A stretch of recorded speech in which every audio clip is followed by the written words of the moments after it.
This is Leslie, who took the online teacher training class with me about 2 years ago.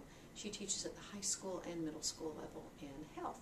So thanks very much, Leslie, for taking the time to let me ask you some questions. No problem. The first question I have is from a learning theory viewpoint. How does collaboration in any setting, either face-to-face or online, increase student understanding or achievement? I just feel like when students are collaborating, they come up with new and fresh ideas that they never would have thought of before. Even myself, when I'm working with staff members, I'm just surprised by what we come up with when our heads are put together. And so it's exciting to see when students work together that they can create this product that they never thought was possible. And therefore, their understanding of the materials increase as well. Okay, thanks.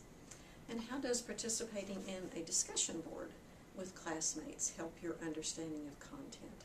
And do you find this collaboration effective specifically at the grade level you teach? Well, I've tried this with the high school level, and they seem to really thrive on this. Like, some students will post 20 responses while others will forget to do it.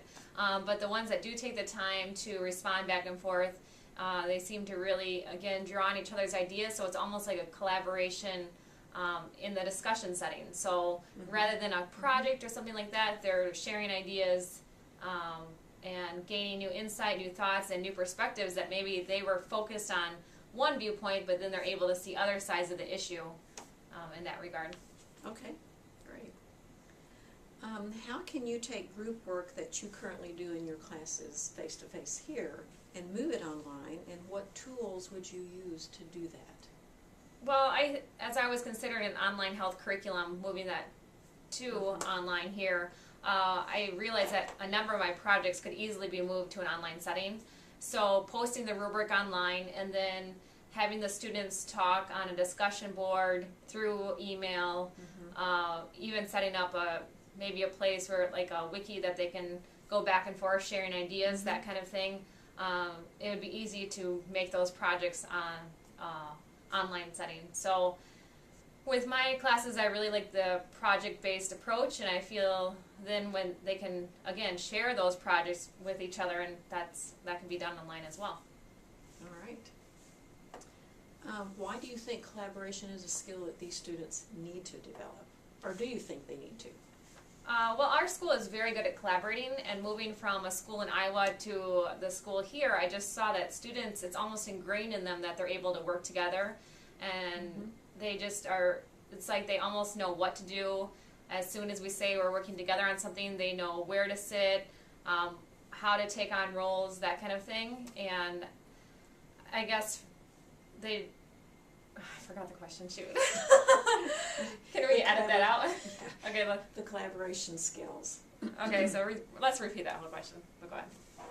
Can you just do the question again? Yeah, I'll stop it. And or you can rewind to where we started there. Okay, Leslie, why do you think collaboration is a skill that the students need to develop? Well, I think, of course, the immediate answer is that they're going to be needing it in the workplace. And so I think La Crescent has done a good job of doing that from the very beginning. So starting at the middle school, I've seen that the students already know coming into the middle school setting how to do that. And then into high school, by that point, they've mastered it, and they're able to work with not only peers that they get along with, but other peers in their class as well. And so that's essential in the workplace. All right. And my last question is about your own professional collaboration. How do you think that is important, or do you think it's important to collaborate with peers, either here or elsewhere? Okay. In the last few years, I've just found collaboration to be so important. I've been the co-chair on the staff wellness committee, and so based on that, Deb and myself, we have been able to come up with ideas that we never would have thought of alone, just like the students when they come up with new ideas. And so it's been a fun way to share what we come up with then with the rest of the staff. Likewise, in the school setting, the guidance counselor and I have been working very closely together, and we are doing our action research together, and we've come up with, just by sitting down for an hour or two, we're able to come up with some amazing lesson plans together and really get the most out of what we can do for the students. Okay, have you done any collaborating with people across the nation through a professional social network? Have you gotten ideas that way at all?